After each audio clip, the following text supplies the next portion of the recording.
पानी पीने का सलीका सुने। भोजन के बीच में या भोजन के बाद पानी नहीं पीना। मुझे बहुत गंदी आदत थी। मेरे पिता भोजन के बीच बीच में पानी पीते थे और भोजन के बाद में पानी पीते थे। तो मैंने अपने पिता को भोजन करते देखा, दादा को भोजन करते देखा, मैंने भी वैसी आदत डाली और उसकी वजह से क्या हुआ, एक भयंकर बीमारी हो गई जिसका नाम है कब्ज। अब मेरी भोजन करने की आदत इतनी सुंदर है, इतनी सुंदर है, इतनी सुंदर है, और फिर भी मेरी कब्ज 100% ठीक नहीं है। एक बार रोग लग जाएगा, उसको हटाने में वर्षों लग जाएंगे। कोशिश करो कि कोई रोग आए ही ना। जो बने इमारत वर्षों में, वो पल भर में गिर पड़ती है। मंडल में उम्र बिगड़ जाती, खंडन में देर ना। सेहत तुरंत बिगड़ जाएगी। आप भोजन के बीच में पानी नहीं पिएंगे। अगर भोजन के बीच में आपको प्यास लग रही है तो आप गर्म पानी अपने पास में रखेंगे, एक घूंट गर्म पानी पिएंगे। जान तो क्यों? जब आपने भोजन किया है तो भीतर एक आग जली है जिसको बोलते हैं जठराग्नि। क्या बोलते हैं? जिसको बायोलॉजी की भाषा में बोलते हैं मेटाबॉलिज्म। क्या बोलते हैं? मेटाबॉलिज्म। अगर आपने ठंडा पानी उसमें डाल दिया तो आग बुझ जाएगी और भोजन पचेगा नहीं, भोजन सड़ेगा और वो धीरे धीरे आपकी आंतों में जमा होना शुरू हो जाएगा। पानी की जो टंकी, आज सबसे बड़ी दिक्कत जो मैं सबके घरों में देख रहा हूं, पहले ताजे पानी की सुबह और शाम घर में ताजा पानी आता था कि म्युनिसिपल, और हम पीने के लिए ताजा पानी भरते थे। लेकिन आजकल सबके घर में आरओ लग गए और आरओ को किससे जोड़ दिया? टंकी से। और टंकी में काई जमा होनी शुरू हो जाती, बैक्टीरिया और वायरस हो जाते हैं, और वहां से जो पानी आपके आरओ से आता है वो बैक्टीरिया और वो वायरस आपके पेट में चला जाता है, जो आपको भयंकर बीमारियों का सामना करना पड़ता है। इसलिए कृपया रूटीन चेकअप करें और अपनी टंकी, पानी की टंकी को समय समय पर पूरी तरीके से साफ करें और डिसइंफेक्टेड करें। सालों बीत जाते हैं, हम उसको साफ ही नहीं करते और उसकी वजह से ऐसे ऐसे भयंकर वायरस आ जाते हैं जो पूरी मुश्किल ही हो जाते हैं ठीक करना। और या फिर ताजे पानी का इस्तेमाल करें। दूसरा जो बहुत महत्वपूर्ण चीज मुझे करनी है, विशेष रूप से अपने बच्चों से और माताओं से बात करनी है मुझे, क्योंकि किचन हमारी बहनों के हाथ में है। देखो पीएच वैल्यू कितने बच्चों ने पढ़ी है? पीएच वैल्यू केमिस्ट्री किसने पढ़ी है? केमिस्ट्री आप खड़े करें, ऊपर हाथ करें ऐसे, जो मुझे पता चले। तो पीएच वैल्यू पढ़ी है? पीएच वैल्यू बेटे पढ़ी है? पीएच वैल्यू क्या होती है बताइए बेटे। अच्छा, बहुत सुंदर। उसके लिए दिया के लिए जो है 3 तरीके का भोजन होता है, वो एसिडिक है, न्यूट्रल है और बेसिक है। अब लेमैन की भाषा में सुने, जैसे सिरसा से और फतेहाबाद की दूरी है, तो हम क्या कहते हैं? सिरसा से फतेहाबाद 45 किलोमीटर दूर है। मतलब लंबाई किसमें नापी जाएगी? किलोमीटर। किसमें? किलोमीटर। मैं कहूंगा ये मेरा जो चोगा है, मेरा जो रॉब है, इसमें 4 मीटर कपड़ा लगता है। तो या तो लंबाई किसमें नापी जाएगी? मीटर में, या किसमें नापी जाएगी? ऐसे ही मैं अगर उस पर खड़ा हो जाऊं वेइंग मशीन पे, तो मैं कहूंगा मेरा वजन 70 किलो है या 72 किलो है।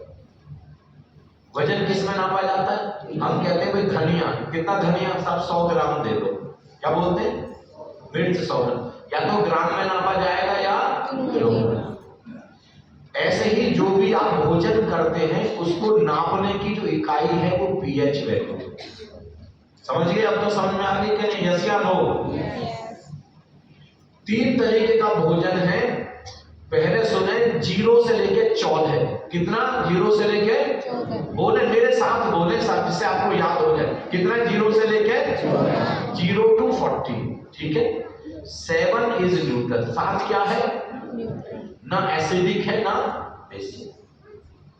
7 से कम अगर आपकी पीएच वैल्यू होती जाएगी, यानी आपके भोजन में अब धीरे धीरे तेजाब की मात्रा बढ़ रही है।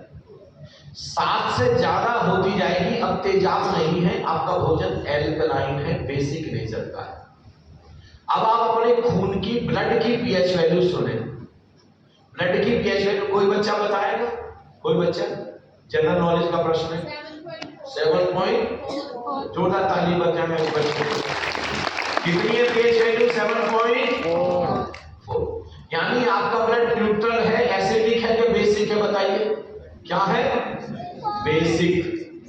अब 7.4 पीएच वैल्यू से कम का जो भी भोजन लेंगे, पानी लेंगे, लिक्विड लेंगे, धीरे धीरे आपको बीमार करेगा।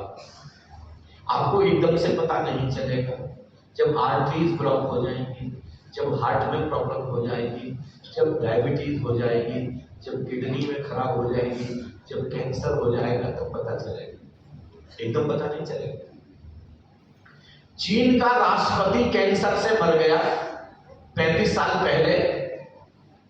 तो जब कैंसर उसको पता चला तो तब डॉक्टर्स ने कहा अब आपकी जिंदगी 3 महीने अपनी प्रॉपर्टी बांट दें, वसीयत कर दें, जिसको धन देना है 3 महीने से ज्यादा जिंदा नहीं रहेगा।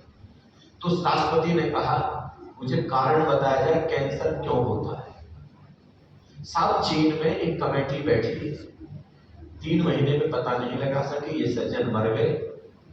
3 साल तक शोध चली, ये नहीं पता लगाया जा सका कैंसर क्यों होता है।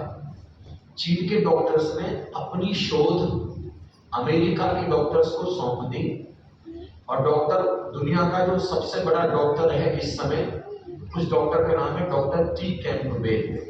डॉक्टर टी कैम्पबेल की अध्यक्षता में 25 साल तक शोध चला अमेरिका में, और कुल शोध कितना हो गया? 3 साल चीन का और 25 साल 28 साल की रिसर्च के बाद रिपोर्ट आई, और इस रिपोर्ट का नाम रखा गया द चाइना स्टडी। क्या नाम रखा गया? आप गूगल करके इंटरनेट पर देख सकते हैं, द चाइना स्टडी। इसमें कारण बताया गया केवल कैंसर का नहीं, समस्त बीमारियों का। और इसमें कारण बताया गया कि मनुष्य का शरीर एसिडिक नेचर का भोजन करने के लिए नहीं बना है, वो बेसिक नेचर का भोजन करने के लिए बना है। इसलिए जो व्यक्ति भी लगातार एसिडिक नेचर का, तेजाब मिला हुआ भोजन खाएगा, केवल उसी को कैंसर होगा।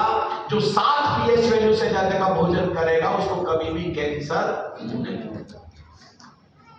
अगर आप चाहते हैं आपको डायबिटीज ना हो, कैंसर ना हो, हार्ट अटैक ना हो, ब्रेन हेमरेज ना हो, पैरेटिक अटैक ना हो, आपको घुटने में दर्द ना हो, कमर में दर्द ना हो, तो आप 7 पीएच वैल्यू से ज्यादा का भोजन करना शुरू करें। और आपको 6 महीने तो कम से कम 9 और 10 पीएच वैल्यू का भोजन करना पड़ेगा, क्योंकि ऑलरेडी बहुत एसिडिक चीजें आप खा चुके हैं। अब मैं आपसे प्रश्न पूछता हूं, सब बच्चे मिलकर के जवाब देंगे। अगर पीएच वैल्यू 6 है, 6, इसका मतलब क्या है? What does it mean? क्या मतलब है इसका? इसका मतलब हमारे भोजन में थोड़ा तेजाब मिला है। अगर लगातार आप 6 पीएच वैल्यू का भोजन करते जाएं, फायदा करेगा कि नुकसान? फायदा करेगा कि नुकसान? जोर से बोलें। नुकसान।